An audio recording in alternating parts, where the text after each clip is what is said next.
سوال ہے آپ کی ایک ویڈیو دیکھی جس میں آپ حضرت امام حسین اور یزید کے بارے میں سوال کے جواب میں آپ یزید کو غلط کہنے سے گریز کر رہے ہیں. یہ ایک ایسا واقعہ ہے جس نے پوری امت مسلمہ کو دو حصوں میں تقسیم کر دیا. حیرت ہے کہ آپ جیسے صاحب علم بھی اس کے بارے میں واضح موقف نہیں رکھتے. میں تاریخی چیزوں کے بارے میں آپ کو بھی یہ توجہ دلاؤں گا کہ اس میں بڑی احتیاط برتنی چاہیے. یعنی قرآن سنت، میں نے ابھی آپ کو بتایا ہمارا دین قرآن و سنت میں ہے، وہ پورے یقین کے ساتھ ہم تک پہنچ گئے، مسلمانوں کے اجماع اور تواتر سے پہنچے ہیں. ان کے بارے میں ہم یقین اور اعتماد کے ساتھ گفتگو کرتے ہیں.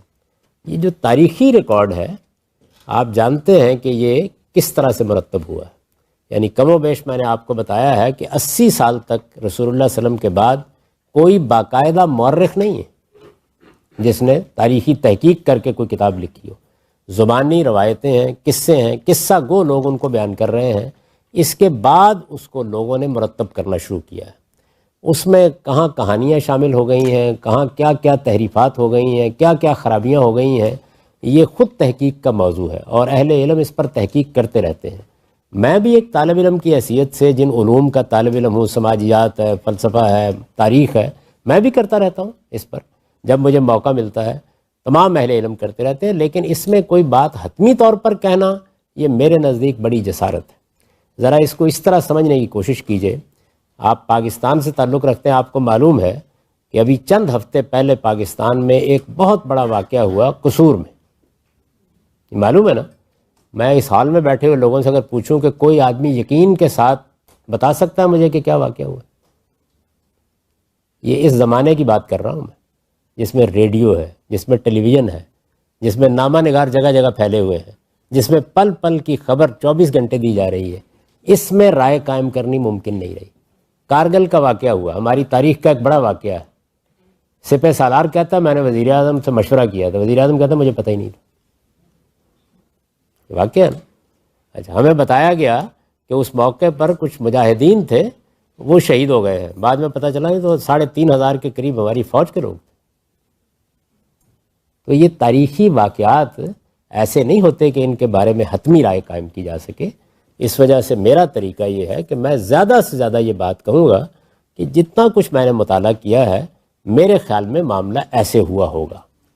بس اس سے زیادہ میں کوئی بات حتمی طور پر نہیں کہتا. تو نہ میں کسی کو پھانسی چڑھانے کا قائل ہوں. محض تاریخی معلومات کی بنیاد پر میری پہلے ملاقات ہو اس آدمی سے، مجھے پتہ چلے کہ اس نے کیا کہا تھا، اس کا موقف کیا تھا. مجھے تو قرآن مجید نے یہ تعلیم دی ہے کہ اگر کسی مسلمان پر تہمت لگا دی جائے تو اس کے کردار کو، اس کی سیرت کو سامنے رکھ کر تمہیں رائے قائم کرنی چاہیے اور یہ کہہ دینا چاہیے کہ سبحانہ کا ھذا بہتان و عظیم، کہ میں اس کی تائید کرنے کے لیے تیار نہیں ہوں. تو اس لیے میں خاص سیدنا حسین رضی اللہ عنہ کے بارے میں کوئی بات کروں، سیدنا علی رضی اللہ عنہ کے بارے میں کوئی بات کروں، ہمیشہ اسی لب و لہجے میں کرتا ہوں کہ جو واقعات موجود ہیں وہ بس اس طرح ہیں، ان سے بظاہر ایسے لگتا ہے کہ یوں ہوا ہوگا. اس سے زیادہ میں کوئی کمنٹ نہیں کرتا. اللہ قرآن. جی یہ کویسچن ہے جی ڈیورس کے بارے میں. تو یہ لکھتے ہیں کہ طلاق 3 دفعہ ہونی ضروری ہے، ایک ہی دفعہ کافی ہے. طلاق کا صحیح پروسیجر کیا ہے؟ طلاق دینے کا صحیح طریقہ یہ ہے کہ سب سے پہلے یہ دیکھیے کہ آپ کے دل میں طلاق کا خیال کیوں پیدا ہوا ہے. آپ اشتعال میں ہیں، آپ غصے میں ہیں، آپ کو کوئی وقتی رنج ہو گیا ہے، تو اطمینان کے ساتھ ایک گلاس پانی پی کے اپنے آپ کو ٹھنڈا کریں. اس لیے کہ اشتعال کے عالم میں، غصے کے عالم میں طلاق نہیں دی جا سکتی اور ہوتی بھی نہیں ہے. جب آپ ٹھنڈے دل و دماغ کے ساتھ فیصلہ کر لیں کہ آپ کو طلاق دینی ہے، جس کو قرآن نے کہا ہے فَإِنْ عَزَمُ الطلاق، یعنی آپ نے باقاعدہ سوچ کر سمجھ کر ارادہ کر لیا. ارادہ کر لے تو دیکھیں بیوی کی حالت کیا ہے. اگر وہ ایام سے ہے تو آپ طلاق نہیں دے سکتے. اگر ایام کے بعد آپ اس سے قربت کر چکے ہیں پھر بھی طلاق نہیں دے سکتے. ان دونوں چیزوں کا پوری طرح جائزہ لے کر اب آپ 2 آدمیوں کو بلائیں گے گواہ کے طور پر، اور پھر آپ کو حق ہے کہ آپ طلاق دیں. اور ایک طلاق ہمیشہ ایک، کبھی 2 بھی نہیں، کبھی 3 بھی نہیں. اس کا خیال بھی دل میں نہ لائیے. ایک طلاق. میں پھر عرض کر رہا ہوں کہ رسول اللہ نے یہ فرمایا تھا جن لوگوں نے 3 طلاق دے دی کہ میں تمہارے درمیان موجود ہوں اور تم اللہ کی کتاب سے کھیل رہے ہو. اس کی کوئی گنجائش نہیں. یہ بالکل آخری درجے میں ایک حرام چیز ہے، ایک طلاق۔ تو پروسیجر یہ ہے کہ اگر جب ایک طلاق دے دے گا کوئی آدمی اس سارے مرحلے سے گزر کر، تو پھر 3 مہینے تک مزید مہلت ہے کہ جس میں وہ اپنے ارادے پر نظر ثانی کر سکتا ہے۔ اگر 3 مہینے گزر گئے، طلاق ہو گئی، بیوی جدا ہے، وہ جہاں چاہے شادی کر لے، ایک طلاق دی ہے، کوئی اور طلاق نہیں، جدائی ہو گئی، وہ بھی آزاد، مرد بھی آزاد۔ اگر درمیان میں فیصلہ کر لیا کہ نہیں نباہ کرنا ہے، کوئی احباب بیچ میں پڑے، آدمی کو خود غلطی کا احساس ہوا، اب اس کے کوئی 10 سال 20 سال بعد دوبارہ کوئی جھگڑا ہو گیا یا کوئی مسئلہ ہو گیا اور آدمی نے پھر اسی طرح اسی پروسیجر سے گزر کر دوبارہ طلاق کا فیصلہ کیا، تو اس کو دوسری طلاق کہتے ہیں۔ سمجھ رہے ہیں نا یہ بات؟ یہ طلاق بھی بالکل اسی طرح اسی مرحلے سے گزرے گی، یعنی 3 مہینے میں آپ چاہیں تو فیصلہ واپس لے لیں، چاہیں تو 3 مہینے گزر جانے دیں۔ اگر اس مرتبہ بھی 3 مہینے گزر گئے تو بیوی الگ، شوہر الگ، آپ جب چاہیں دوبارہ اس سے شادی کر لیں۔ اگر آپ نے 3 مہینے کے اندر فیصلے کو واپس لے لیا اور پھر کوئی 4-5 سال کے بعد اسی حماقت کو دوبارہ دل چاہا، تو اللہ تعالیٰ نے یہ آخری حق بھی دیا ہے، اس کو کہتے ہیں 3 مرتبہ طلاق کا حق۔ یعنی ایک مرد کو ایک رشتہ نکاح میں 3 مرتبہ طلاق کا حق دیا گیا ہے، نہ کہ 3 طلاق کوئی چیز ہوتی ہے۔ یہ مہذب ترین الفاظ میں نان سینس ہے۔ یعنی لگتا ہے کہ ایجوکیشن کی کمی ہے، کیونکہ مسلمان مردوں کی تسلی ہی نہیں ہوتی جب تک وہ 5 7 10 50 دے نہ بیٹھے۔ جی یہی بات ہے، یعنی جب تک وہ غصے پہ نہ ہوں، اشتعال میں نہ ہوں، جب تک وہ بدزبانی پر نہ اتر آئیں اس وقت تک، اور جب تک کم سے کم 1000 طلاق، بلکہ ان کا دل اگر چاہے، اور واقعی تسلی ان کی تبھی ہوتی ہے جب کہ ننہال ددھیال پر بھی طلاق ڈال دے۔ یہ بالکل ایک حرام کام ہے، اس کے قریب بھی کسی شخص کو نہیں جانا چاہیے۔ بدقسمتی سے ہم نے بالکل ایجوکیٹ نہیں کیا۔ میں آپ کو بتاتا ہوں، بعض اوقات میں جب پاکستان میں تھا تو میرے پاس لوگ آتے تھے اور کسی عالم نے، یعنی وہ طلاق دینے کے لیے کسی عالم کے پاس چلے گئے، نکاح رجسٹرار کے پاس چلے گئے، مسجد کے مولوی صاحب کے پاس چلے گئے، اور وہ 3 طلاق کا کاغذ لکھ کے ان کو دے دیتا تھا، جو بالکل ایک حرام کام ہے۔ تو ایک ہی طلاق ہوتی ہے، ہمیشہ ایک، کبھی دوسری کا ذکر بھی نہیں ہونا چاہیے۔ دوسری اور تیسری کا مطلب ہے کہ طلاق دے کے فیصلہ واپس لیا، دوبارہ نوبت آ گئی دینے کی۔ ایک رشتہ نکاح میں 3 مرتبہ اللہ تعالیٰ نے طلاق کا حق دیا، ایک رشتہ نکاح میں۔ یہ ہرگز مطلب اس کا نہیں ہے کہ پہلے آپ طلاق دیں۔ اچھا، جو لوگوں نے اصلاح کی ہے پاکستان میں، ان کو بھی داد دینی پڑتی ہے۔ انہوں نے کیا طریقہ اختیار کیا ہے کہ آپ ایک طلاق دیں، پھر اگلے مہینے دوسری دے دیں، پھر اگلے مہینے تیسری دے دیں۔ یہ کیا چیز ہے؟ ایک ہی طلاق، کبھی دوسری کا نام بھی کسی آدمی کی زبان پر نہیں آنا چاہیے، سوائے اس کے کہ وہ ایک دے کے واپس لے چکا ہو اور اب دینا چاہتا ہوں۔ یہ ڈرامے میں جی ایک واقعہ بھی ہوا تھا پاکستان میں، میاں بیوی نے ڈرامے میں طلاق دے دی تو مولویوں نے کہا جی کہ طلاق ہوگی اب۔ تو ڈرامے میں اور جو کچھ ہوتا ہے وہ بھی ہونے دینا چاہیے پھر۔ تعجب کی بات ہے کہ ان کو صرف ڈرامے میں طلاق ہوتی نظر آئی، ڈرامے میں روز نکاح بھی ہو رہے ہوتے ہیں۔ That's a good point. یعنی کسی نے کبھی فتویٰ نہیں دیا۔ یہ جو فتویٰ بازی ہے، اس سے خدا کی پناہ مانگنی چاہیے۔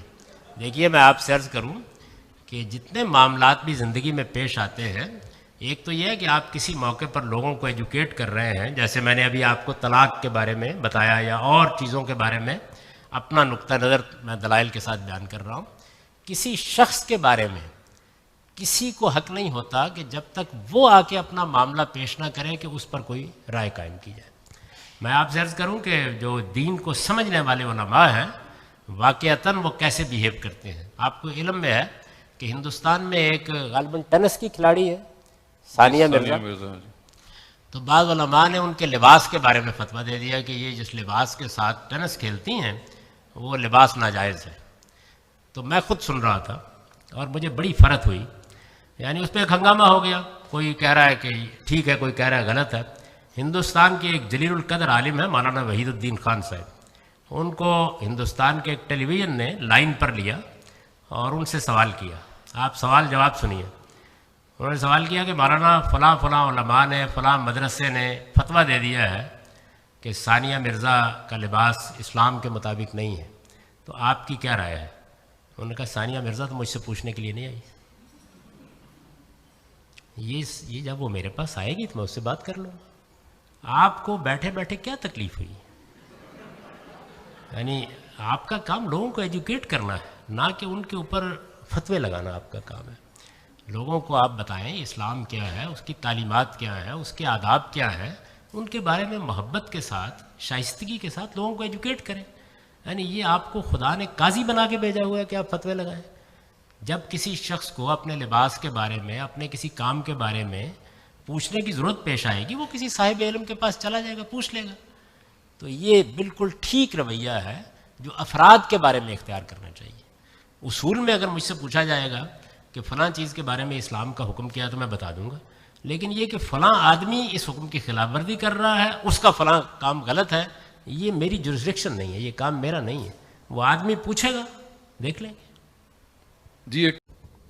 جی یہاں پہ رہتے ہوئے تھینکس گیونگ ہیں، برتھ ڈیز ہیں اور کسٹمز ہیں جو منائے جاتے ہیں، اور یہ کہا جاتا ہے کہ جس قوم کو فالو کرے گا اس کا حشر بھی اسی قوم کے طریقے پہ ہوگا، تو کیا ہم اس طرح کے فنکشنز وغیرہ اٹینڈ کر سکتے ہیں؟ میں دونوں چیزوں کا الگ الگ جواب دوں گا۔ پہلے یہ کہ دنیا کے ساتھ ہمارے رشتے کی سب سے پہلی بنیاد انسانیت، ہم سب آدم اور حوا کی اولاد ہیں۔ مذہب کی بنیاد پر کسی شخص سے آپ کو نفرت کا حق نہیں ہے، انسانی بنیادوں پر سب بھائی ہیں ایک دوسرے کے۔ اس کے بعد جب آپ آگے بڑھ کے کسی قوم کا حصہ بن جاتے ہیں، آپ آئے، کوئی اور آیا، اس نے آگے کسی معاشرے میں شریعت اختیار کر لی، تو آپ اصل میں اس قوم کا حصہ بن جاتے ہیں، تو آپ کا قومیت کا ایک تعلق پیدا ہوتا ہے۔ یہ بہت مقدس رشتے ہیں، اس میں ملنا بھی ہوتا ہے، جانا بھی ہوتا ہے، لوگوں کی خوشی اور غمی میں بھی شریک ہونا ہوتا ہے۔ ہمارے دین میں صرف 2 باتیں بتائی گئی ہیں، وہ یہ کہ ہم کسی شرک کا ارتکاب نہیں کریں گے، دوسرے یہ کہ ہم اخلاقی لحاظ سے کسی بری بات میں شریک نہیں ہوں گے، بس۔ اس کے سوا آپ تقریبات میں جائیے، آپ مبارک دیجئے، آپ تحفے دیجئے، وہ آپ کے ہاں آئیں، آپ ان کے ہاں آئیے، آپ عید کا کھانا پکائیں، ان کو مدعو کیجئے، وہ کرسمس کا کھانا پکائیں، وہ آپ کو مدعو کریں، جائیے۔ لیکن یہ ہمیشہ یاد رکھیے کہ 2 کام ہم نہیں کریں گے، کوئی غیر اخلاقی کام نہیں کریں گے، شرک کا ارتکاب نہیں کریں گے۔ تو ہمارے دین میں کوئی چھوت نہیں قائم کی گئی انسانوں کے ساتھ، سب انسان آدم اور حوا کی اولاد ہیں، سب ہمارے بھائی ہیں۔ جب ہم ان کے ساتھ رہتے ہیں تو ان کے حقوق ہم پر قائم ہو جاتے ہیں۔ ہمارے دین میں تو اگر کوئی آدمی سفر میں آپ کے ساتھ والی سیٹ پر بیٹھا ہو تو اس کو بھی پڑوسی قرار دے دیا گیا، اس کے بھی حقوق ہیں۔ تو اس لیے از راہ کرم اس طرح کے تکشفات میں مت پڑیے، صرف اس بات کا خیال رکھیے۔ میں آپ کو مزید بتا دوں کہ قرآن مجید نے اس سوال کو باقاعدہ موضوع بنا کے ایک جگہ کلام کیا ہے سورہ اعراف میں، اور یہ بتایا ہے کہ یہ جو لوگ کہتے ہیں فلاں چیز حرام ہے، فلاں چیز ناجائز ہے، فلاں چیز یہ ہے، اس کا جواب دیا ہے، اور یہ کہا ہے کہ اے پیغمبر میرے بندوں کو یہ بتا دو کہ میں نے کھانے پینے کی چیزوں کے سوا صرف 5 چیزیں حرام کی ہیں، صرف 5 چیزیں۔ یہ قرآن کے الفاظ ہیں، قل انما حرم ربی، ان سے کہو اے پیغمبر کہ میرے رب نے صرف 5 چیزیں حرام کی ہیں کھانے پینے کی چیزوں کے علاوہ۔ وہ چیزیں کیا ہیں سن لیجئے۔ اللہ تعالیٰ کہتے ہیں میں نے بدکاری کو حرام کیا ہے، میں نے حق تلفی کو حرام کیا ہے، کسی کا حق تلف کرنے کو حرام کیا ہے، میں نے کسی کی جان مال آبرو کے خلاف زیادتی کو حرام کیا ہے، میں نے شرک کو حرام کیا ہے، میں نے اپنی طرف سے دین بنانے کو حرام کیا ہے۔ بس میں اکثر لوگوں کو کہتا ہوں کہ اس کو لکھ کے رکھ لیجئے اپنی میز کے اوپر، حرام حلال میں جو اتنی لمبی فہرستیں ہیں خدا نے اس کا جواب دے دیا ہے کہ کھانے پینے کی چیزوں کے سوا میں نے حرام ہی صرف یہ 5 چیزیں کی ہیں اور کچھ حرام نہیں کیا۔ تو اس لیے بس ان کا خیال رکھیے، یعنی کسی کام میں کسی کی حق تلفی نہ ہو، کسی کی جان مال آبرو کے خلاف زیادتی نہ ہو، آپ شرک کا ارتکاب نہ کریں، کوئی ایسا کام نہ کریں جو اخلاقی لحاظ سے برا کام ہے، باقی تقریبات میں جانے میں کوئی حرج نہیں۔ دوسرا جو سوال کا حصہ ہے وہ یہ ہے کہ اللہ تعالیٰ نے یا اللہ کے پیغمبر نے یہ کہا ہے کہ دوسری قوموں کی مشابہت اختیار نہ کرو، تو میں آپ سے عرض کروں کہ یہ بالکل ایک ضعیف روایت ہے، اس کی کوئی بنیاد نہیں، اور جو کچھ ہے اس کا وہ مطلب ہی نہیں ہے جو لوگ بیان کر رہے ہیں. یعنی یہ اس موقع پر بات کہی گئی تھی جب رسول اللہ صلی اللہ علیہ وسلم نے کارروائی کا آغاز کیا ہے اللہ کے حکم پر منکرین کے خلاف. تو اس میں مسلمان جو لوگ ہو چکے تھے مختلف بستیوں میں، ان سے کہا گیا کہ آپ کارروائی سے پہلے اپنی شناخت قائم کر لیں کوئی، تاکہ ایسا نہ ہو کہ غلط فہمی میں کارروائی آپ کے خلاف ہو جائے. اس موقع پر یہ فرمایا تھا کہ اگر کوئی دوسروں سے ملا جلا رہے گا تو پھر ہم بھی اس کو انہی میں سمجھیں گے. اس کا کوئی تعلق اس سے نہیں تھا. اس وقت حال یہ ہے کہ نہ کسی کو کار میں بیٹھتے ہوئے مشابہت یاد آتی ہے، نہ جہاز میں سوار ہوتے ہوئے آتی ہے، نہ موبائل کان سے لگاتے ہوئے آتی ہے، نہ انٹرنیٹ پر بیٹھ کر فیس بک پہ بیٹھے ہوئے آتی ہے. یہ آتی ہے تو اس وقت آتی ہے کہ جب آپ کوئی اس نوعیت کا کام کرنے کے لیے جاتے ہیں. تو تمام تقریبات جو ہیں ان میں یہی دیکھا جائے گا کہ کوئی شرک نہیں ہے یا کوئی اخلاقی لحاظ سے برائی نہیں. اسلام نے یہ معیار دیا ہے، اس پر ہم مسلمانوں کے ساتھ بھی معاملہ کریں گے، اس پر ہم اہل کتاب سے بھی کریں گے، ہر ایک سے کریں گے. ہمارے یہاں ہندوستان میں ہندو تھے لوگ، ان کی تقریبات میں شریک ہوتے تھے، ملتے تھے، دوستی ہوتی تھی، تعلق ہوتا تھا. میں نے اپنے والد سے پوچھا، ہمارے گاؤں میں بہت تھے ہندو، تو میں نے ان سے پوچھا کہ آپ کا بچپن میں کوئی بہت جگری دوست کون تھا؟ تو انہوں نے کہا خوشی رام، ایک ہندو. یعنی معلوم نہیں مسلمانوں کے اندر یہ چیز اب کہاں سے پیدا ہونا شروع ہو گئی ہے.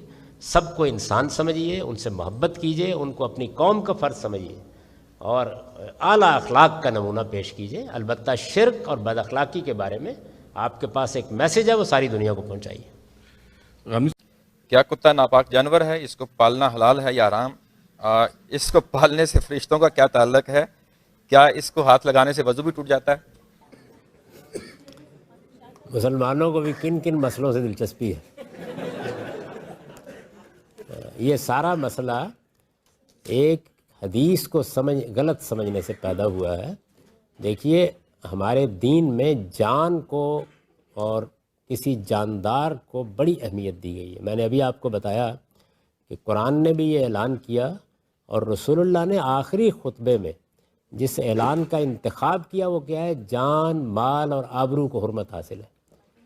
تو یہ ٹھیک ہے کہ انسانی جان کی حرمت بڑی غیر معمولی ہے. آپ جانتے ہیں کہ قرآن کا اعلان یہ ہے کہ جس نے کسی ایک انسان کی جان لی اس نے پوری انسانیت کو قتل کیا. جس نے ایک انسان کو زندگی بخشی اس نے پوری انسانیت کو زندگی بخشی. جاندار کی جان کی بھی ایک حرمت ہے. یعنی ہمارے دین میں جاندار کی جان سوائے اس کے کہ آپ اس سے گوشت حاصل کرنا چاہتے ہوں یا وہ آپ کو ایذا دے رہا ہو اور اس کے ایذا کو آپ ختم کرنا چاہتے ہوں، ان دو صورتوں کے علاوہ کسی جاندار کی جان نہیں لی جا سکتی. کسی جاندار کو آپ پالتو بناتے ہیں تو کسی مقصد سے بنائیں. یعنی آپ گھوڑے بھی پالتو بناتے ہیں، مقصد سے بنائیں، ایک بات. دوسرے یہ کہ کسی جانور کو بے مقصد باندھ کر نہیں رکھا جائے گا. جب آپ نے اس کو پالتو بنانا ہے تو آپ پالتو بنانے کے لیے پہلے تو یہ طے کیجئے کہ کس مقصد سے آپ پالتو بنا رہے ہیں. یعنی محض جانور کو اذیت دینا مقصود نہیں ہونا چاہیے. آپ اس کو ٹرین کریں، بڑی اچھی بات ہے، لیکن جب آپ اس کو پالتو بنا رہے ہیں تو مقصد ہونا چاہیے کوئی اس کا. اور دوسری چیز یہ ہے کہ اب آپ نے اس کو ظاہر باندھیں گے تو باندھنا ہے ایک مقصد کو سامنے رکھیے اور دوسرے اس کو جو حقیقی ماحول ملنا چاہیے وہ دیجیے اس کو. یعنی آپ اس کو ایسے نہیں باندھ سکتے. تو کتوں کے معاملے میں عام طور پر لڑکے بالے مدینے میں بھی یہ کرتے تھے کہ کتے کو ویسے ہی باندھ لیا پکڑ کے. تو رسول اللہ صلی اللہ علیہ وسلم نے فرمایا کہ کسی ضرورت کے بغیر کتے کو باندھ کر رکھنا یہ بے رحمی ہے. کسی آدمی کو ایسا نہیں کرنا چاہیے. کتے کو باندھ کر رکھنا یہ تھی بات.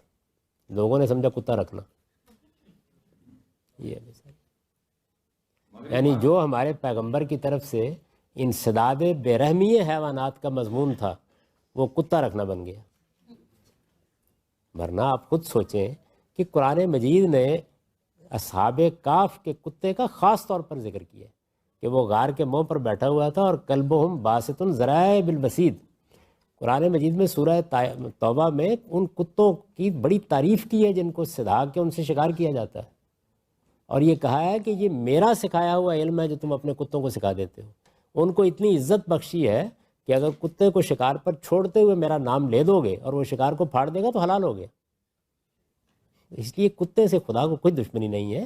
رسول اللہ صلی اللہ علیہ وسلم نے بے ضرورت کتوں کو باندھ کر اذیت دینے سے منع فرمایا۔ سوال یہ ہے کہ کیا نیل پالش سے وضو ہو جاتا ہے؟ میں نے تو رات بھی کہا تھا کہ اب میرا حال یہ ہو گیا ہے کینیڈا اور امریکہ میں کہ میں انتظار کرتا ہوں کہ یہ آیا کیوں نہیں۔ نیل پالش جو ہے وہ معلوم ہوتا ہے کہ سب سے بڑا مسئلہ ہے۔ جی میں نے اپنی تحقیق عرض کر دی ہے اس معاملے میں، لیکن آج میرا خیال یہ ہے کہ میں اس پہ تھوڑا سا ایجوکیٹ بھی کر دوں آپ کو۔ پہلے اس بنیادی بات کو سمجھ لیجئے کہ ایک وہ معاملات ہوتے ہیں جن میں اللہ نے یا اللہ کے پیغمبر نے کسی بات کو بالکل واضح طریقے پر ایک حکم کی صورت میں بیان کر دیا ہوتا ہے، جیسے ابھی میں نے آپ کو قرآن مجید کی سورہ نور سے کچھ آداب بتائے۔ یہاں صرف ہم نے اللہ اور اللہ کے رسول کی بات کو سمجھنا ہوتا ہے کہ کیا بات کہی ہے، اس میں ہم اپنی طرف سے کچھ نہیں کہہ سکتے، یعنی سمجھنا بھی ہوتا ہے، سمجھانا بھی ہوتا ہے۔ اس میں کسی انسان کا یہ حق نہیں ہے کہ وہ اپنی طرف سے کوئی لام لگانے کی کوشش کرے۔ میں اگر آپ مجھ سے پوچھیں گے تو قرآن مجید کی سورہ نور کی آیات آپ کو سمجھا دوں گا، ان میں کوئی اگر اختلاف ہوگا تو اس اختلاف میں دلیل دے دوں گا۔ تو یہ ایک تو یہ سمجھ لیجئے کہ اللہ اور رسول جب کوئی بات کہہ دیتے ہیں تو وہاں ہمارے رائے قائم کرنے کا سوال نہیں ہوتا، وہاں بات کو سمجھا جاتا ہے اور سمجھایا جاتا ہے۔ دوسرا دائرہ وہ ہے کہ جس میں کوئی عالم کوئی رائے قائم کرتا ہے، اس کے لیے نبی صلی اللہ علیہ وسلم نے کچھ ہدایات دی ہیں۔ ایک تو یہ ہے کہ اگر ایسی کوئی ضرورت پیش آ جائے، یعنی بعض اوقات دین پر عمل کرنے میں کوئی مسئلہ پیش آ جاتا ہے جس میں حضور نے یا اللہ تعالیٰ نے کوئی بات صراحت سے نہیں کہی ہوتی، تو اب ہم نے اجتہاد کرنا ہے، اسی کو اجتہاد کہا جاتا ہے۔ یعنی ایک عالم نے اب اپنی عقل سے رائے دینی ہے، سوچ سمجھ کر۔ تو پہلی چیز تو یہ ہے کہ اس میں عقل لازماً استعمال کرنی چاہیے، جب دینی ہے عقل سے ہے رائے تو عقل استعمال کرنی چاہیے۔ دوسری چیز یہ ہے کہ جو دین کے پرنسپل ہوتے ہیں، جو مقصد ہے، اس کو سامنے رکھنا چاہیے، وہ خراب نہیں ہونا کسی شکل میں۔ یعنی جو اصل مقصد ہے، وضو کا ایک مقصد ہے، اسی طرح سے نماز کا ایک مقصد ہے، مقصد کے خلاف نہیں بات ہو جانی چاہیے۔ اور تیسری ہدایت حضور نے یہ دی ہے کہ یسروا ولا تعسروا، یعنی جب بھی اس طرح کا کوئی موقع ہے تو لوگوں کے لیے آسانی پیدا کرو، مشکل نہ پیدا کرو۔ بشروا ولا تنفروا، بشارت دو، ان کو نفرتیں نہ پیدا کرو۔ تو یہ کچھ پرنسپل ہیں جن میں یہ رائے قائم کی جاتی ہے۔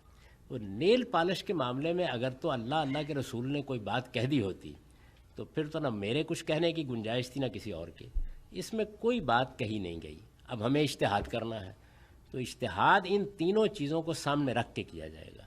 تو میں نے اپنی اجتہادی رائے جگہ جگہ یہ بیان کر دی ہے کہ عورتیں وضو کر کے نیل پالش لگا لیں، پھر جب تک نیل پالش لگی رہے اس کے اوپر وضو کرتی رہیں۔ اس میں جی بعض لوگ سوال پوچھتے ہیں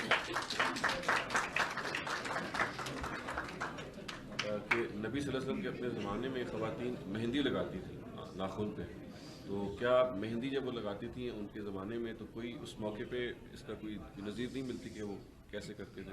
نہیں، مہندی کبھی رسول اللہ صلی اللہ علیہ وسلم نے نہیں فرمایا کہ مہندی اتارنی ضروری ہے، کبھی نہیں فرمایا۔ تو مہندی لگائے ہوئے بھی عورتیں وضو کرتی رہتی تھیں اسی طریقے سے۔ نیل پالش میں ذرا چونکہ آپ ایک لیئر سی چڑھا دیتے ہیں تو اس لیے بہتر ہے کہ آپ وضو کر کے نیل پالش لگا لیں، اس میں کوئی زحمت نہیں ہے، صرف ذرا سا تنبہ ہوگا اور آپ آسانی کے ساتھ اللہ کے دین کا تقاضا، یعنی وہ پاکیزگی کا جو تقاضا ہے وہ وضو کرتے ہوئے پورا ہو جائے گا، اور آسانی اور سہولت کا جو تیسرا اصول ہے وہ ملحوظ رہے گا کہ آپ کو بار بار اتارنی نہیں پڑے گی۔ تو اگر اس کے نتیجے میں آپ کو کوئی سہولت ہو گئی ہے تو اللہ کا شکر کیجیے، نہیں میرا کرنے کی ضرورت نہیں، اللہ ہی کا کافی ہے۔ رہتے ہوئے ہم اپنے آپ کو سود کے نظام سے نہیں بچا سکتے، تو ہم یہاں پر پراپرٹیز وغیرہ اور کریڈٹ کارڈز وغیرہ اگر حاصل کرنا چاہیں اور جو آسٹریلین بینکس ہیں ان کے اندر ملازمت کرنا چاہیں تو اس بارے میں آپ کا کیا خیال ہے؟ اس سے آپ پاکستان میں بھی نہیں بچا سکتے، اس کا آسٹریلیا سے کوئی تعلق نہیں ہے۔ یعنی ایسا نہیں ہے کہ ہمارے ملکوں میں بینکاری کا نظام بالکل پاکیزہ ہو گیا ہے، اس میں بہت سی خرابیاں ابھی بھی باقی ہیں۔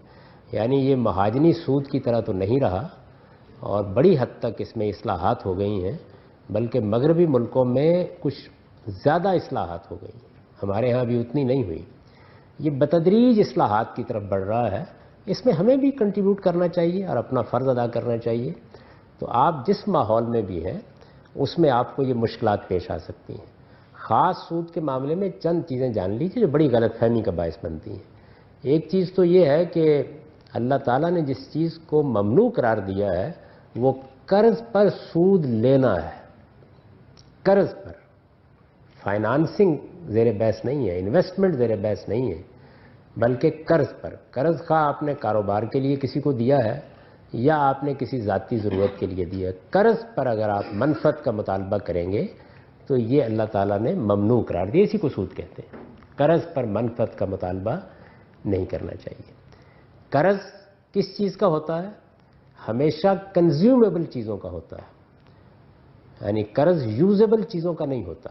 وہ ادھار دی جائیں گی تو ان کا کرایہ آپ وصول کرتے ہیں. آپ مکان دیتے ہیں, آپ گاڑی دیتے ہیں, آپ کسی کو میز کرسی دیتے ہیں.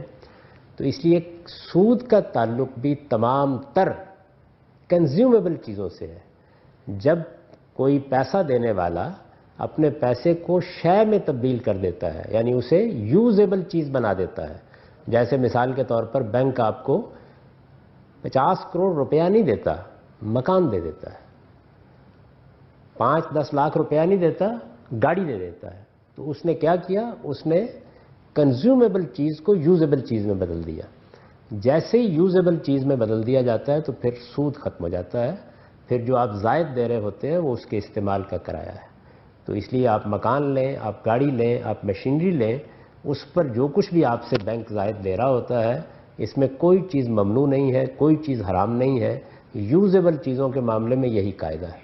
اگر آپ قسطوں پر کوئی چیز بیچ رہے ہیں اس میں بھی اگر آپ یوزیبل چیزیں بیچ رہے ہیں تو ان کی ادھار کی اور نقد کی قیمت الگ الگ ہو سکتی ہے. اس لیے کہ جو یوزیبل چیزیں ہیں ان کا کرایہ لینے کا اللہ نے بھی حق دیا ہے, عقل بھی کہتی ہے کہ وہ بالکل ٹھیک ہے. تو ایک تو یہ فرق سمجھ لیجئے. اس کو نہ سمجھنے کی وجہ سے بڑی غلط فہمیاں پیدا ہوئی ہیں. کسی یوزیبل چیز میں, کسی قابل استعمال چیز میں سود نہیں ہوتا. آپ مکان لیتے ہیں, مارٹگیج کا اصول ہے یہاں پر. آپ اگر غور کریں تو یہ بہت بڑا احسان کا معاملہ ہے جو آپ کے ساتھ کیا جاتا ہے. یعنی سود کو تو ظلم اور ناانصافی کی وجہ سے ممنوع قرار دیا گیا ہے. آپ سوچیں خود تھوڑی دیر کے لیے کہ آپ کا ایک مکان ہو اور آپ مجھے کرائے پر دیں اور یہ کہیں کہ اگر تم اس کا 50,000 روپیہ کرایہ دو گے تو 50,000 روپے کی قسط دے دیا کرو, آج کی قیمت جب پوری ہو جائے گی مکان تمہارا ہو جائے گا. تو مجھے یہ بتائیے کہ اس میں ظلم کا کیا پہلو ہے؟ یہ سرتاسر احسان ہے. تو اس وجہ سے نہ مارٹگیج کے معاملے میں کوئی حرمت ہے, نہ گاڑی لینے میں, نہ کسی اور چیز میں. البتہ جب آپ روپیہ لیتے ہیں تو چونکہ روپیہ استعمال نہیں کیا جا سکتا اس کے وجود کو قائم رکھ کے, وہ فنا ہو جاتا ہے, یعنی اس نے خرچ ہو جانا ہے. اس لیے اللہ تعالیٰ نے اس پر منفعت لینے کو منع کر دیا ہے. تو پہلی چیز تو یہ ہے کہ سود کنزیومیبل چیزوں میں ہوتا ہے, یہ یوزیبل چیزوں میں نہیں ہوتا. اس فرق کو بہت اچھی طرح سمجھ لینا چاہیے. میں کوشش کر رہا ہوں کہ یہ بات لوگوں کو بتاؤں اور سمجھاؤں تاکہ وہ اپنے ذاتی معاملات میں بھی اس کو سمجھ لیں. سود کا کوئی تعلق کسی یوزیبل چیز سے نہیں ہوتا, وہ کنزیومیبل چیزوں میں ہے جو اپنے وجود کو فنا کر دیتی ہیں. آپ سے میں نے پھل لیا, قرض لیا, کھا لیا, آٹا لیا, کھا لیا, روپیہ لیا, خرچ کر لیا, مجھے اب دوبارہ پیدا کر کے آپ کو دینا ہے. کوئی محنت کروں گا, کہیں سے لاؤں گا. میں نے آپ سے مکان کرائے پر لیا, میں نے آپ سے گاڑی کرائے پر لیا, اب جب چاہیں گے واپس کر دوں گا آپ کو. تو اس لیے سود کا تعلق کنزیومیبل چیزوں سے ہے, یوزیبل قابل استعمال چیزوں میں سود نہیں ہوتا. دوسری چیز یہ ہے کہ اگر آپ کو کسی موقع پر سود پر قرض لینا پڑ جائے, یعنی قرض پر منفعت لینا یہ سود ہے اور یہ بالکل حرام ہے. لیکن اگر کسی وقت دینا پڑ جائے تو یہ اصلاً حرام نہیں ہے. قرآن مجید کو پڑھ لیجئے, اس نے کسی جگہ اس پر کوئی نکیر نہیں کی. لوگوں کو ایک حدیث کو سمجھنے سے غلط فہمی ہوئی ہے. یعنی جب آپ سود دیتے ہیں تو آپ اپنے جائز کمائے ہوئے پیسے میں سے دیتے ہیں, کسی کا ناجائز مال لیتے نہیں ہیں. تو اس وجہ سے اس کی حرمت کے بارے میں جو عام خیال پیدا ہو گیا ہے اس کی بھی کوئی بنیاد نہیں ہے. یہ جو بات ہے میں نے مختصر طور پر بیان کر دی. آپ اگر اس کو تفصیل سے دیکھنا چاہیں تو میری کتاب مقامات میں سود کا مسئلہ کے عنوان سے جو میرا آرٹیکل ہے اس کو آپ پڑھ لیجئے. وہ انگریزی میں بھی ہے, اردو میں بھی ہے, دونوں زبانوں میں آپ کو مل جائے. چیزوں کی کیا حقیقت ہے؟ نمبر 1 دجال, نمبر 2 یاجوج و ماجوج, اور نمبر تیسرا ان کا سوال ہے کہ قیامت کی کیا نشانیاں ہیں.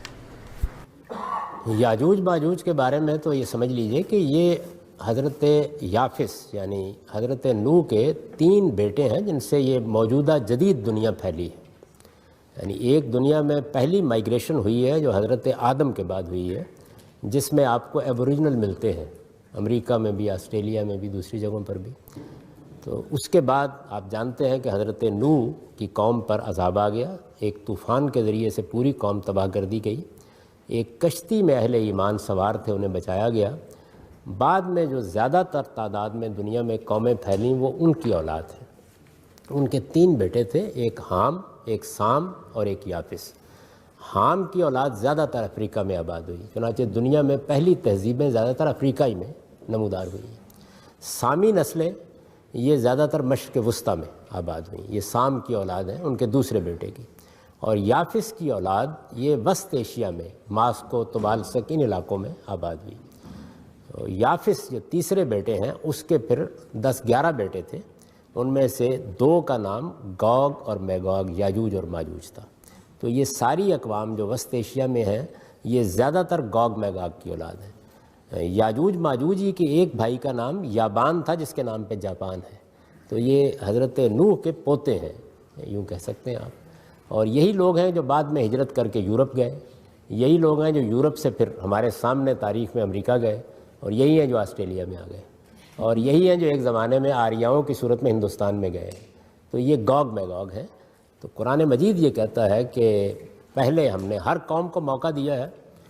تاریخ کی ابتدا ہوئی تو حامی نسلوں کو موقع دیا گیا، پھر اس کے بعد سامی نسلیں دنیا کے سٹیج پر آئیں اور اس کے بعد اپنا وقت گزار کے چلی گئیں. یہ اب یافس کی اولاد کا دور ہے، یا دوسرے لفظوں میں کہیے گوگ میگوگ کا دور ہے. تو ان کی اس وقت نسلیں ہی دنیا کے پھاٹکوں پر قبضہ کیے ہوئے ہیں، ان کا غلبہ ہے. قرآن یہ کہتا ہے کہ یہ دنیا پر پل پڑیں گے. ایک وقت ایسا آئے گا کہ پوری دنیا پر طاقت کرنے کے لیے نکل کھڑے ہوں گے. جیسے یہ نکلیں گے اسرافیل سور پھونک دے گا اور قیامت برپا ہو جائے گی. تو یاجوج ماجوج کے بارے میں یہ بات ہے جو قرآن مجید میں بھی بیان ہوئی ہے. اور اگر اس کو مزید تفصیل سے دیکھنا ہو تو بائبل میں جو آخری کتاب ہے یوحنا عارف کا مکاشفہ، یہ اس میں بہت تفصیل سے بیان ہوئی ہے، بلکہ اس کی ڈیٹس تک بیان کر دی گئی ہیں کہ محمد الرسول اللہ صلی اللہ علیہ وسلم کی بعثت کے 1000 سال بعد ان کا دور شروع ہو جائے گا، اور پھر بتدریج یہ معاملہ وہاں پہنچ جائے گا جس کا ذکر قرآن مجید نے کیا ہے کہ حتیٰ اذا فتحت یاجوج و ماجوج وہم من کل حدب ینسلون. یعنی پھر قیامت کا سور پھونکے جانے سے پہلے وہ وقت آئے گا کہ جس میں گوگ میگوگ اپنے وطن سے نکلیں گے، اپنے علاقوں سے نکلیں گے، اپنی جگہوں سے نکلیں گے، اور ہر گھاٹی سے گویا دنیا پر پل پڑیں گے. تو یہ فتنہ عظیم ہوگا جس کے اندر سے قیامت برپا ہو جائے گی. یہ یاجوج ماجوج کے بارے میں بات بیان کی گئی. دجال کے بارے میں حدیثوں میں بیان ہوا ہے، قرآن میں اس کا کوئی ذکر نہیں ہے.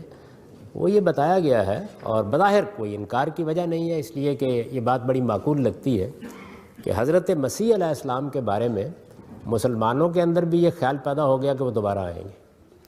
یہود نے حضرت مسیح کو مانا ہی نہیں، وہ اب تک انتظار کر رہے ہیں کہ ان کو آنا ہے. مسیحیوں کے ہاں بھی یہی چیز کم و بیش موجود ہے. تو رسول اللہ صلی اللہ علیہ وسلم نے یہ فرمایا کہ آخری زمانے میں کوئی آدمی مسیح دجال ہونے کا دعویٰ کرے گا، یعنی جھوٹا ہوگا لیکن مسیح ہونے کا دعویٰ کرے گا. تو یہ بتایا گیا ہے. دیکھیے کب اس کا ظہور ہوتا ہے اور کب یہ بات سامنے آتی ہے. بس اتنی بات ہے جو روایتوں میں بیان ہوئی ہے. لوگ صرف دجال کا لفظ بولتے ہیں، مسیح دجال کہا گیا ہے. یعنی وہ جھوٹا ہوگا، فریب کار ہوگا، لوگوں کو فریب دے گا، لیکن وہ اپنے آپ کو مسیح کہے گا کہ میں وہی مسیح ہوں جس کے بارے میں کہا گیا تھا تو میں آ گیا ہوں. یہ مسیح کے بارے میں یہی بات ہے جو بیان کی گئی ہے. قیامت کی نشانیوں میں سے ایک تو میں نے بیان کر دی، یاجوج ماجوج کا خروج ہے. اس کا سلسلہ شروع ہو چکا ہے، اور بالکل ٹھیک رسالت میں آپ صلی اللہ علیہ وسلم کے کم و بیش 1000 سال بعد ہی یہ غلبے کا عمل شروع ہوا ہے. آہستہ آہستہ پائے تکمیل کو پہنچ رہا ہے. لیکن نبی صلی اللہ علیہ وسلم نے قیامت کے قرب کی، یہ تو قیامت کے برپا ہونے کے وقت کا معاملہ ہے. قیامت کے قریب آنے کی جو نشانیاں بیان کی ہیں وہ بالکل حرف بحرف اس وقت پوری ہو گئی. بہت مشہور واقعہ ہے جس میں حضرت جبریل رسول اللہ صلی اللہ علیہ وسلم کے پاس آئے، انہوں نے آ کے کچھ سوالات کیے، وہ چلے گئے تو آپ نے لوگوں سے پوچھا جانتے ہو یہ کون تھے؟ آپ نے فرمایا یہ جبریل امین تھے، یعلمکم دینکم، تمہیں دین کی کچھ بنیادی باتیں سکھانے کے لیے آئے تھے. انہوں نے کچھ سوالات کیے ہیں. ان میں 3 سوالات ہیں جو اسلام، ایمان اور احسان کے بارے میں ہیں. آخری سوال انہوں نے یہ کیا کہ قیامت کب برپا ہوگی. تو رسول اللہ صلی اللہ علیہ وسلم نے ان کے جواب میں یہ کہا کہ جتنا آپ کو علم ہے اتنا ہی مجھے، نہ میں جانتا ہوں نہ آپ جانتے ہیں، اس کا وقت اللہ نے کسی کو نہیں بتایا. تو پھر انہوں نے پوچھا کہ کوئی اس کے قریب کی علامت بتا دیجیے، جب یہ قریب آ جائے گی تاکہ لوگ ذرا متوجہ ہو جائیں. تو آپ نے فرمایا کہ 2 چیزیں ہوں گی. ایک، غلامی بحیثیت ادارہ ختم ہو جائے گی. سلیوری دنیا کے اندر صدیوں سے رہی ہے، یہ ایک ادارے کی حیثیت سے ختم ہو جائے گی، اور عرب کے ننگے پاؤں ننگے بدن پھرنے والے چرواہے عمارتوں کی بلندی میں ایک دوسرے سے مقابلہ کر رہے ہیں. تو یہ دونوں نشانیاں جو ہیں یہ بالکل ٹھیک حرف برف پوری ہو چکی ہیں. حضور کے الفاظ ہیں تلد الامۃ ربتہا، اور یہ جو چرواہے ہیں ننگے پاؤں ننگے بدن پھرنے والے، یتطاولون فی البنیان، یہ عمارتوں کی بلندی میں مقابلہ کر رہے ہوں گے. میرا خیال یہ ہے کہ اس کو آنکھوں سے دیکھ رہے ہیں ہم. غلامی بھی دنیا میں عالمی سطح پر قانونی طور پر 1946 میں ختم ہوئی ہے. یہ ٹھیک ایک ہی زمانہ ہے. غانی صاحب یہ سوال ہے، is it compulsory to believe in all احادیث to be a Muslim? If yes, then why hadiths were compiled after 2 centuries of the Prophet, and why Allah did not take responsibility for ahadith protection? اسلام کے ایمانیات کیا ہیں، یہ میں آپ سے عرض کروں کہ ابھی بھی ایک عقیدے اور معلوم نہیں کس نوعیت کا سوال ہوا تھا. ایک بڑی خوبصورت حدیث ہے، بلکہ میں اگر اجازت دیں تو یہ عرض کروں کہ پورے حدیث کے ذخیرے میں اگر ایک روایت کا انتخاب کرنا ہو کہ جو بے مثل ہے تو وہ حدیث جبریل ہے. ہو سکتا ہے کہ آپ لوگوں میں بہت سے لوگوں نے اسے سن رکھا. اس حدیث پہ یہ بات بیان کی گئی ہے کہ رسالت میں آپ صلی اللہ علیہ وسلم کے آخری زمانے میں جبریل امین انسانی صورت میں آئے، آ کر مجلس میں بیٹھ گئے، اور انہوں نے رسول اللہ صلی اللہ علیہ وسلم سے 4 سوالات کیے. وہ سوالات کر کے جب رخصت ہو گئے تو ظاہر ہے کہ بیٹھے ہوئے لوگوں کو تردد ہوا، کون تھے، اجنبی آدمی آیا، سوالات کیے. جو سوالات کیے ان کے جواب کی تصدیق بھی کی. تو حضور نے بعد میں بتایا کہ یہ جبریل تھے، اور جو جملہ کہا وہ یہ تھا کہ یعلمکم دینکم، تو میں تمہارا دین سکھانے کے لیے آیا. گویا جو دین قرآن مجید میں بیان ہوا ہے، جس کی رسالت میں آپ صلی اللہ علیہ وسلم نے تعلیم زندگی میں دی، اس کا ایک علمی خلاصہ ہے جو اس میں بیان ہو گیا. تو یہ 4 سوالات جو ہیں ان میں پہلا سوال یہ کیا تھا انہوں نے کہ ایمان کیا ہے. ہمارے ہاں بھی لوگ عقیدے کی کتابیں لکھی گئی ہیں ہمارے ہاں، آپ باور کیجئے کہ 600 700 صفحے کی کتابیں، ان کی شرح لکھی گئی ہیں جو بعض اوقات 20 جلدوں میں لکھی گئی ہیں. ہمارا بچپن اور جوانی انہیں کو پڑھتے ہوئے گزری. رسول اللہ صلی اللہ علیہ وسلم نے اس طرح کی بھول بھلیاں میں دنیا کو نہیں ڈالا. آپ دیکھیے چند لفظوں کا جواب. آپ نے فرمایا تم دل کی گہرائیوں سے اللہ کو مانو، اللہ کے فرشتوں کو مانو، اللہ کی کتابوں کو مانو، اللہ کے پیغمبروں کو مانو، قیامت کے دن پر ایمان رکھو. یہی ایمان ہے. تو اصل میں حدیث کا مسئلہ زیر بحث کیوں آ گیا ہے؟ اس لیے کہ ہم محمد الرسول اللہ کو اللہ کا رسول مانتے ہیں. محمد الرسول اللہ کو ہم نے اپنے ایمان کا منبع سمجھا ہے. آخری پیغمبر کی حیثیت سے ہم آپ پر ایمان لے آئے. چنانچہ اسلام پر جو میری کتاب ہے میزان، اس کے پہلے پیراگراف کا خاتمہ اس پر ہوتا ہے کہ دین کا تنہا ماخذ محمد الرسول اللہ کی ذات والا صفات. قیامت تک اب دین آپ ہی سے حاصل کیا جائے گا. یہ رسول ہے خدا کا جس کو وہ دنیا میں بھیجتا ہے تاکہ دنیا اس سے اس کی ہدایت حاصل کرے. تو محمد الرسول اللہ صلی اللہ علیہ وسلم نے ہمیں دین 2 صورتوں میں دیا ہے، ایک قرآن، دوسرے سنت. قرآن مجید سے آپ واقف ہیں، اللہ کی کتاب ہے، ہر مسلمان کے گھر میں بالعموم موجود ہوتی ہے. سنت کیا ہے؟ یہ رسول اللہ صلی اللہ علیہ وسلم سے پہلے کے پیغمبروں کا طریقہ ہے. یعنی میں نے ابھی آپ کو بتایا کہ یہ جو ہمارا دین ہے اس کی ابتدا محمد الرسول اللہ صلی اللہ علیہ وسلم سے نہیں ہوئی. یہ حضرت آدم سے تسلسل سے چلا آ رہا ہے. سارے پیغمبر اسی طرح نماز پڑھتے تھے جس طرح ہم پڑھتے ہیں، اسی طریقے سے روزے رکھتے تھے. آپ دیکھیے قرآن مجید میں جو روزوں کی آیت ہے وہ شروع یہاں سے ہوتی ہے کہ یا ایھا الذین آمنوا کتب علیکم الصیام کما کتب علی الذین من قبلکم. ایمان والو تم پر بالکل اسی طرح روزے فرض کیے گئے جس طرح تم سے پہلوں پر فرض کیے گئے. حج و عمرہ سیدنا ابراہیم علیہ السلام کے زمانے سے اسی طرح کیا جا رہا ہے. یہی مناسک ہے. خود رسالت میں آپ صلی اللہ علیہ وسلم نے بعثت سے پہلے یعنی نبوت کے منصب پر فائز کیے جانے سے پہلے اسی طرح حج کیا ہے جیسے ہم حج کرتے ہیں. تو یہ سنت ہے، یعنی انبیاء کا طریقہ.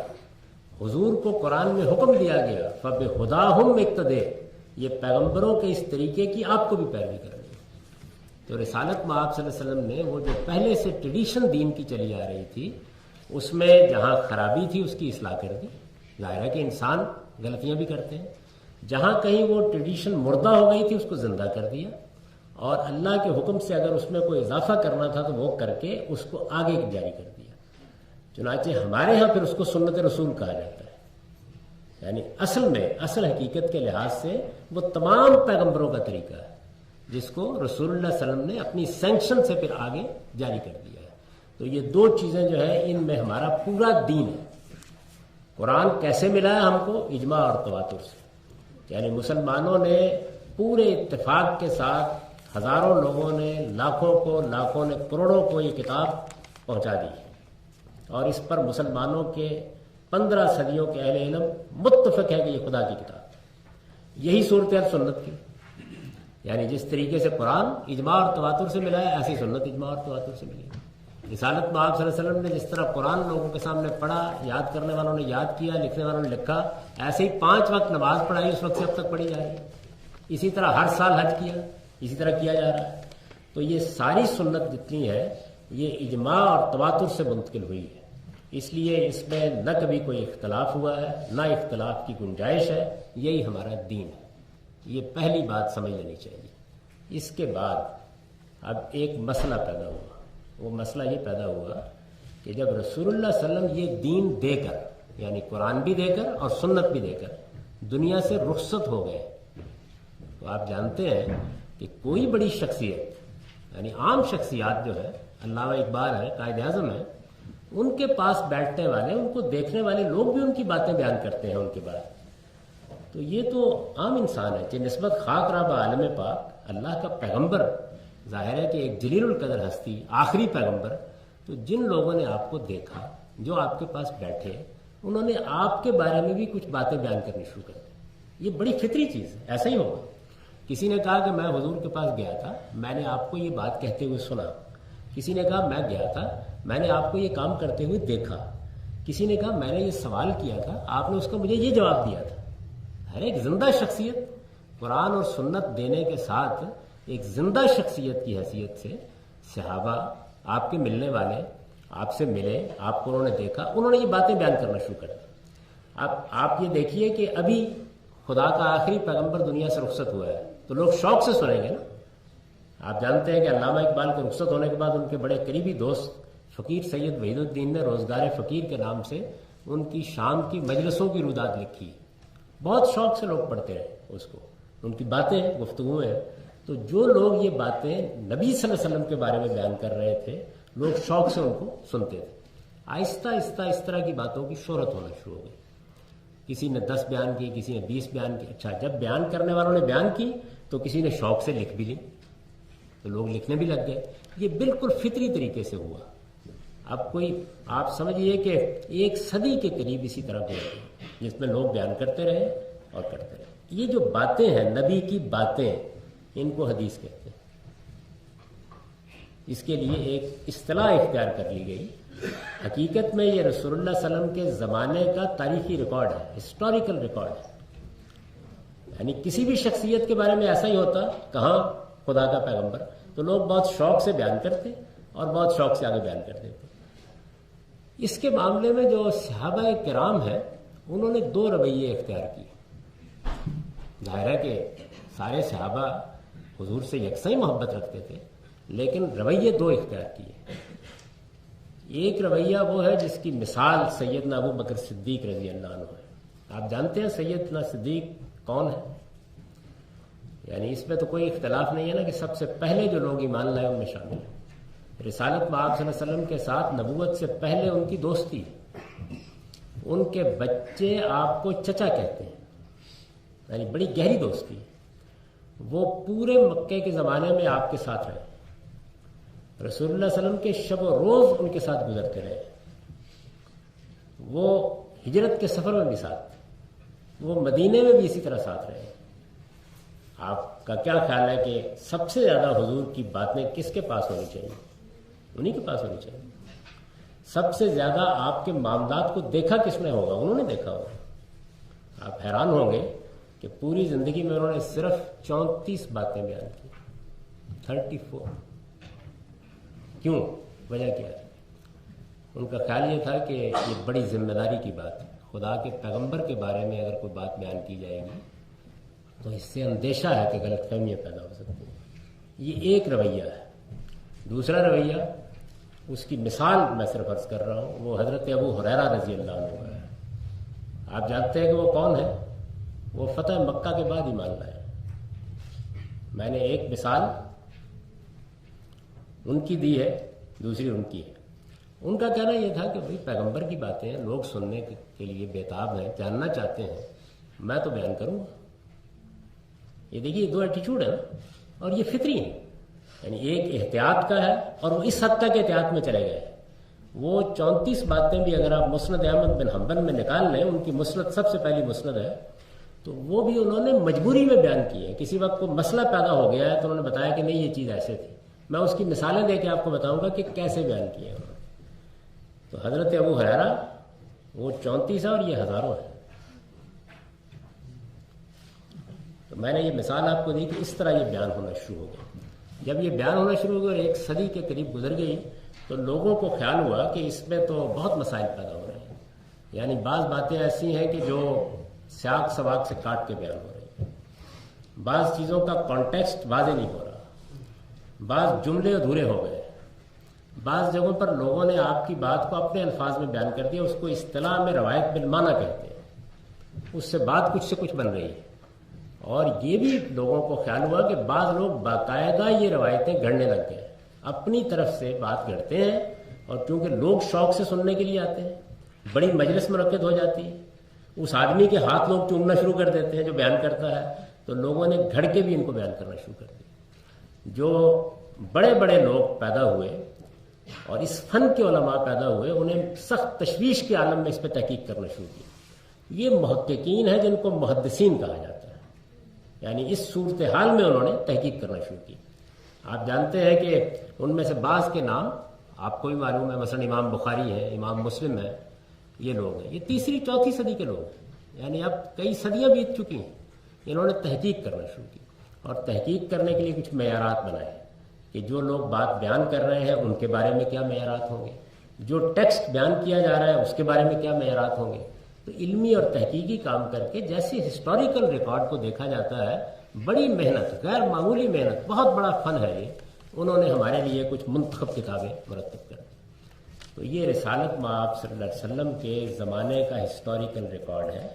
اس میں ہمارے پیغمبر کی باتیں بھی بیان ہوتی ہیں، آپ کے معمولات بھی بیان ہوتے ہیں، آپ کی سیرت بھی بیان ہوتی ہے. ہر مسلمان کی یہ خواہش ہوگی کہ وہ اس تاریخی ریکارڈ کو پڑھے، اس کے ذریعے سے آپ کو جانے. یہ بڑی قیمتی دولت ہے ہمارے لیے. لیکن نہ اس سے دین میں ایک تنکے کا اضافہ ہوتا ہے نہ کمی ہوتی ہے. دین پورا کا پورا قرآن و سنت میں موجود ہے. اس کا لحاظ کر کے میں بھی حدیث پڑھتا ہوں، آپ بھی پڑھیے. اگر آپ اس اصول کا کو نظر انداز کر کے پڑھیں گے تو پورے دین کو خطرے میں ڈال دیں. اگر غصے میں آ کر شوہر بیوی کو طلاق طلاق طلاق کہہ دیتے کیا طلاق ہو جاتی ہے؟ کیونکہ امریکہ میں ایسے بہت سے گھر برباد ہوئے ہیں اس وجہ سے. طلاق کے لیے اللہ کا حکم یہ ہے کہ آپ سوچ سمجھ کر ٹھنڈے دل و دماغ کے ساتھ عزم کر کے ارادہ کر کے 2 آدمیوں کو بلا کے گواہ کے طور پر پھر طلاق دیں. تو اس لیے اگر کوئی آدمی اشتعال میں غصے میں اس طرح کی بات کہتا ہے تو بیوی کو متعلقہ قرار دینے کی بجائے اس کو امراض دماغی کے شفاخانے میں بھیجنا چاہیے. اشتعال، غصے یا اس طرح کی کسی کیفیت میں کوئی طلاق واقع نہیں ہوتی. میں اکثر لوگوں کو یہ پوچھتا ہوں کہ اگر میں اشتعال میں آ کے کسی جگہ بیٹھ کے یہ کہہ دوں کہ ہم سائے کی بیوی سے میرا نکاح ہو گیا تو ہو جائے گا؟ یعنی آپ کو نکاح کرنا ہوتا ہے، اس کے لیے اہتمام کرتے ہیں، کوئی 4 آدمیوں کو بلاتے ہیں، کوئی بارات لے کے جاتے ہیں، اس کے بعد کلمے پڑھواتے ہیں، تب کہیں جا کے آپ کہتے ہیں کہ اب اور طلاق. تو یہ بالکل غلط بات ہے. جس وقت کوئی آدمی ایسی حرکت کرے اس کا بیان لینا چاہیے اور اس کو پوچھنا چاہیے کہ تم نے ایسا کیوں کیا ہے، تمہاری ذہنی حالت ٹھیک تھی، تم اشتعال کے عالم میں تھے، یا تم نے سوچ سمجھ کر یہ ارادہ کیا ہے. تو جب وہ غصے یا اشتعال کی حالت سے نکل کر پھر یہ کہتا ہے کہ نہیں میرا یہ پکا ارادہ تھا، تو پھر اسے کہنا چاہیے کہ اس پروسیجر کے مطابق طلاق دو جو اللہ کے پیغمبر نے مقرر کیا ہے. اور یہ بات بھی سمجھ لیجئے کہ طلاق صرف ایک 2 بھی نہیں، 3 بھی نہیں، زبان سے یہ لفظ بھی نہیں نکالنا چاہیے. رسول اللہ نے فرمایا ہے کہ جو لوگ ایک وقت میں 3 طلاق دیتے ہیں وہ خدا کی کتاب سے کھیلتے ہیں. یہ سخت جرم ہے. اس پر حضرت عمر رضی اللہ عنہ سزا دیا کرتے تھے. تو اس لیے طلاق ایک دی جاتی ہے. اگر آپ نے 3 مہینے کے اندر رجوع کرنا ہے تو آپ رجوع کر لیں گے، کوئی اس پہ کوئی مسئلہ نہیں. اگر 3 مہینے گزر جائیں گے تو بیوی الگ، آپ الگ ہو جائیں گے، جب چاہیں دوبارہ نکاح کر لیں. ایک طلاق، بس ایک طلاق، اس کے سوا کچھ نہیں. کیا عورت ثالثی کونسل میں طلاق مانگنے کے لیے جا سکتی ہے اور کیا اس کے مطالبے میں اس کو طلاق مل جاتی ہے؟ جی بالکل. سب سے پہلے تو اس کو شوہر سے بات کرنی چاہیے کہ مجھے طلاق دے دو، اور ہر معقول آدمی کو سمجھانے بجانے کے بعد اس کے مطالبے کو مان لینا چاہیے. لیکن اگر ایسا نہ ہو تو پھر وہ ثالثی کونسل عدالت جہاں چاہے چلی جائے، وہاں جب اس کا مقدمہ ثابت ہو جائے گا تو طلاق واقع ہو جائے گی. میں نے تو جب میں اسلامی نظریاتی کونسل کا رکن تھا تو عورتوں کو اس اذیت سے نکالنے کے لیے ایک اور تجویز پیش کی تھی، اور میں نے یہ کہا تھا کہ ہمیں نکاح نامے ہی کے اوپر ایک عبارت لکھ دینی چاہیے جس میں یہ بتا دیا جائے کہ اگر کبھی عورت طلاق کا مطالبہ کرے گی تو شوہر 90 دن کے اندر اندر اس کو طلاق دینے کا پابند ہوگا. لیکن وہ لوگ کہاں مانتے ہیں اس طرح کی اصلاحات. معراج کی کیا حقیقت ہے؟ قرآن مجید سے یہ معلوم ہوتا ہے اور بائبل سے اس کی مزید تفصیلات واضح ہوتی ہیں کہ اللہ تعالیٰ نے جو پیغمبری کا سلسلہ شروع کیا ہے اس کے 2 دور ہیں. اس کا پہلا دور وہ تھا جس میں ہر قوم کی طرف اللہ تعالیٰ نے کسی رسول کو بھیجا اور پھر اس قوم کا اس زمینی پر فیصلہ کر دیا گیا. اس کو قرآن نے سورہ یونس میں بیان کیا ہے کہ وَلِكُلِّ أُمَّةٍ الرَّسُولُ فَإِذَا جَاءَ رَسُولُهُمْ قُضِيَ بَيْنَهُمْ بِالْقِسْطِ وَهُمْ لَا يُظْلَمُونَ. کہ ہم ہر امت کی طرف، ہر قوم کی طرف ایک رسول بھیجتے رہے ہیں، پھر جب ان کا رسول آ جاتا تھا تو ان کا انصاف کے ساتھ فیصلہ کر دیا جاتا تھا اور ان پر کوئی ظلم نہیں ہوتا تھا. یہ پہلا دور ہے. سیدنا نوح علیہ السلام کے بعد جب دنیا میں مختلف قومیں پھیلنا شروع ہوئیں، یہ دنیا انہی کے 3 بیٹوں حام، سام اور یافس کی اولاد ہے. جب قومیں پھیلنا شروع ہوئیں تو ہر قوم کی طرف اللہ نے ایک رسول بھیج دیا. اس کے بعد نبوت کا دوسرا دور وہ ہے جو حضرت ابراہیم علیہ السلام سے شروع ہوا. اس دور میں اللہ تعالیٰ نے 2 علاقوں کا انتخاب کیا اور حضرت ابراہیم کی اولاد کا انتخاب کیا. حضرت ابراہیم کی اولاد کو بحیثیت مجموعی پیغمبری کے منصب پر فائز کر دیا گیا اور ان کو حکم دیا گیا کہ وہ 2 علاقوں کو منتخب کر کے دنیا کے بالکل درمیان میں ان کو توحید کا مرکز بنائے. یعنی اب وہ دور آ رہا تھا جس میں پوری دنیا تک پیغام پہنچانے کے مواقع پیدا ہو رہے تھے. تو اس کے لیے 2 علاقوں کا انتخاب کیا گیا، ایک فلسطین جس کو اس زمانے میں کنعان کہتے تھے اور دوسرے عرب. ان 2 علاقوں کو اللہ تعالیٰ نے اپنے لیے خاص کر لیا اور یہ حکم دیا گیا کہ بنی اسرائیل فلسطین میں اور بنی اسماعیل حضرت ابراہیم کے 2 بیٹے، بنی اسرائیل حضرت اسحاق کی اولاد ہیں اور بنی اسماعیل اسماعیل علیہ السلام کی اولاد ہے. تو ایک شاخ کو فلسطین میں توحید کا مرکز بنانے کی ذمہ داری دی گئی اور دوسری شاخ کو عرب میں یہ ذمہ داری دی گئی. تو ایک لحاظ سے یہ دونوں کے دونوں علاقے الگ الگ توحید کے مرکز کی حیثیت سے صدیوں تک رہے. یہ ہیکل سلیمانی یا بیت المقدس یا القدس یہ وہاں بنایا گیا.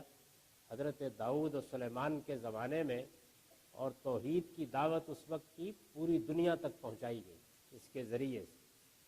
اور پھر اس کے بعد اللہ تعالیٰ نے ابراہیم علیہ السلام کے ذریعے سے توحید کا جو مرکز عرب میں بنایا تھا، اس کو عالمی سطح پر یہ حیثیت دی گئی کہ محمد الرسول اللہ کی بعثت ہوئی، اور آپ کے ذریعے سے اس توحید کے مرکز کو پوری دنیا کے لیے قیامت تک ایک مرکز قرار دے دیا گیا۔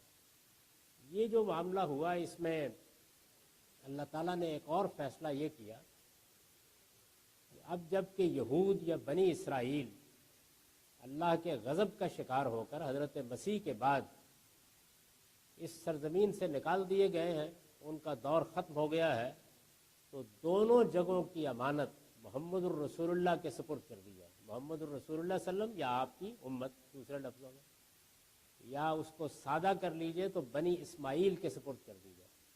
یعنی پہلے دو مرکز تھے، ایک بنی اسرائیل کے پاس تھا، ایک بنی اسماعیل کے پاس تھا۔ پھر اللہ تعالیٰ نے محمد الرسول اللہ صلی اللہ علیہ وسلم کی بعثت کے بعد یہ فیصلہ کیا کہ دونوں مراکز کی امانت ایک ہی امت کے یعنی بنی اسماعیل کے سپرد کر دی جائے، اور اس کے ذریعے سے گویا رسالت بآب صلی اللہ علیہ وسلم کی عالمی نبوت کا آغاز کر دیا گیا۔ وہ دور ختم ہو گیا، ایک نئے دور کا آغاز ہوا۔ اس نئے دور کے بارے میں رسالت بآب صلی اللہ علیہ وسلم کو بہت سی بشارتیں دی گئیں۔ آپ کو وہ علاقے دکھائے گئے کہ جو آپ کے سامنے سرنگو ہو جائیں گے، وہ سلطنتیں دکھائی گئیں کہ جو سلطنتیں آپ کی سلطنتیں بن جائیں گی۔ اسی ذیل میں آپ کو ایک رویا دکھایا گیا جس میں آپ نے ایک روحانی تجربے میں بیت الحرام سے بیت المقدس تک کا سفر کیا۔ اس کو اصطلاح میں معراج کہا جاتا ہے۔